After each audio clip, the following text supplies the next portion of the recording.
Hello my dear friends, welcome to this video. दोस्तों, GIB examination की मई 2024 cycle complete हो चुकी है और आप में से कुछ लोगों ने एग्जाम क्वालिफाई कर लिया है जिनका अब इंक्रीमेंट लगेगा, और कुछ लोगों का ये एग्जाम क्वालिफाई नहीं हुआ है जिनको अब नेक्स्ट साइकिल में एग्जामिनेशन देना है। तो दोस्तों, जिन लोगों का एग्जाम क्वालिफाई नहीं हुआ है उनको अभी से मेहनत स्टार्ट करनी पड़ेगी और उनको पता होना चाहिए कब अगली साइकिल के लिए रजिस्ट्रेशन स्टार्ट हो रही है और एग्जाम डेट क्या है। तो इस वीडियो में आप लोगों को बताने वाला हूं कि कब रजिस्ट्रेशन स्टार्ट हो रही है फॉर दी अक्टूबर साइकिल और एग्जाम डेट क्या है अक्टूबर साइकिल के जेआईबी एग्जामिनेशन की। तो वीडियो एंड तक ध्यान से देखिएगा। लेकिन आगे बढ़ने से पहले मैं आप लोगों से रिक्वेस्ट करूंगा कि अगर आप लोग हमारे चैनल पर न्यू हैं तो चैनल सब्सक्राइब करना ना भूलें। दोस्तों, जेआईबी एग्जामिनेशन साल में 2 बार कंडक्ट होता है। मई 2024 की साइकिल जो है वो जून में हुई क्योंकि इलेक्शन आ चुके थे, और अब जो अक्टूबर की साइकिल है उसमें कोई बीच में हमें कोई इलेक्शन जैसी चीज देखने को नहीं मिल रही है, तो एग्जामिनेशन अपने शेड्यूल टाइम पे ही होगा। और जो रजिस्ट्रेशन है फॉर द अक्टूबर साइकिल वो स्टार्ट हो रही है अगस्त में। ध्यान दीजिएगा कि 1 अगस्त से रजिस्ट्रेशन स्टार्ट हो रही है for the GIB October 2024 cycle, और 1 अगस्त से लेकर 7 अगस्त तक आप लोग अगर रजिस्ट्रेशन करते हैं तो आपको नॉर्मल फीस देनी पड़ेगी।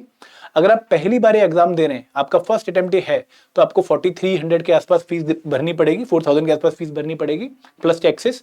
और अगर आप second attempt, third attempt, fourth attempt या फिर फिफ्थ अटेम्प्ट दे रहे हैं इस पर्टिकुलर एग्जामिनेशन का, तब आपको 1300 फीस जो है वो देनी पड़ेगी। तो यहाँ पर पहले हफ्ते में अगर आप रजिस्ट्रेशन करते हैं तो आपको नॉर्मल एग्जामिनेशन फीस जो कि नीचे मेंशन है वो देनी पड़ेगी। लेकिन अगर आप पहले हफ्ते के बाद सेकेंड वीक में रजिस्ट्रेशन करते हैं तो वहां पर नॉर्मल फीस प्लस 100 आपको अमाउंट पे करना पड़ेगा। अगर आप थर्ड वीक में रजिस्ट्रेशन करते हैं तो तब आपको normal fees plus 200 extra rupees पे करने पड़ेंगे। तो जितनी जल्दी आप रजिस्ट्रेशन कर ले उतना बेहतर रहता है, क्योंकि एक तो आपको आपकी पसंद का सेंटर मिल जाता है और दूसरी बात कि आपको आपकी पसंद की शिफ्ट मिल जाती है। कई बार हम दूर से ट्रैवल कर रहे हो तो हम चाहते हैं कि हमारा एग्जामिनेशन शिफ्ट 2 या शिफ्ट 3 में हो, तो अगर हमें इस सिचुएशन में है तो हमें पहले ही इस एग्जाम के लिए अप्लाई कर देना है, हमें एंड डेट्स की वेट नहीं करनी है।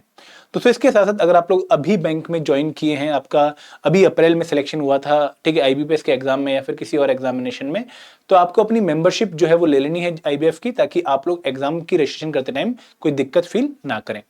इसके साथ साथ अगर हम एग्जामिनेशन डेट की बात करें तो आपका जो पहला पेपर है वो 20 अक्टूबर को है 2024। तो 20 अक्टूबर को आपका पहला paper Indian economy and Indian financial system का है। उसके बाद सेकंड पेपर आपका 26 तारीख को है principle and practice of banking. 27 तारीख मतलब नेक्स्ट डे पे आपका accounting and financial management for bankers का है। और उसके 2 हफ्ते बाद 9 नवंबर को आपका लास्ट पेपर है retail banking and wealth management. तो आपको वो ध्यान रखना है कि भाई एक तो पहला paper I E and IFS का है, ठीक है, जो कि 20 अक्टूबर को है।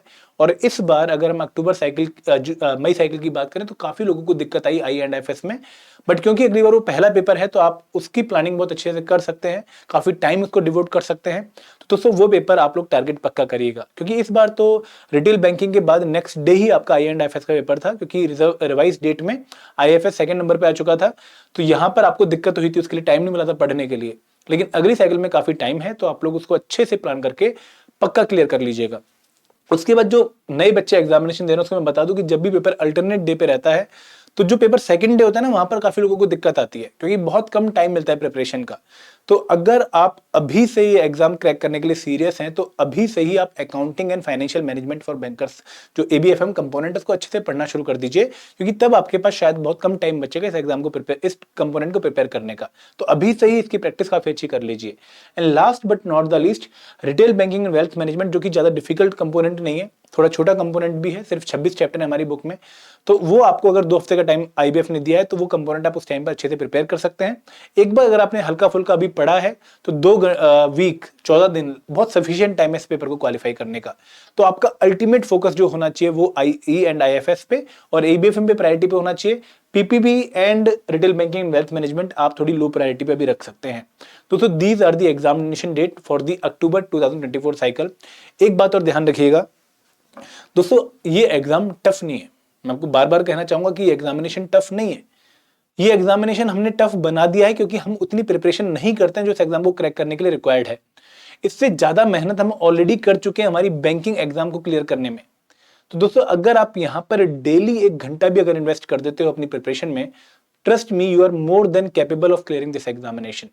ये एग्जाम आपको बहुत टफ नहीं लगेगा अगर आप डेली 1 घंटा अपने बहुत बिजी शेड्यूल से निकाल कर प्रिपरेशन करना शुरू कर देते हैं। और दोस्तों, बहुत बड़ा पेपर भी नहीं है, बहुत बड़े कंपोनेंट्स भी नहीं है, ठीक है।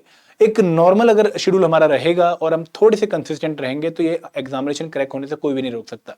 तो प्लीज सबसे ज्यादा इंपॉर्टेंट जो चीज है वो है मोटिवेशन, उसको बरकरार रखिए और कंसिस्टेंट रहिए इस एग्जाम को क्रैक करने में, क्योंकि बहुत हो चुका वेट, बहुत हो चुकी एंडलेस साइकिल की हर बार जैब एग्जाम क्वालिफाई करने की सोचते हैं, फिर क्वालिफाई नहीं होता है, फिर खुद को मोटिवेट करते हैं, फिर भूल जाते हैं, फिर एग्जाम के पास दोबारा सक्रिय होते हैं।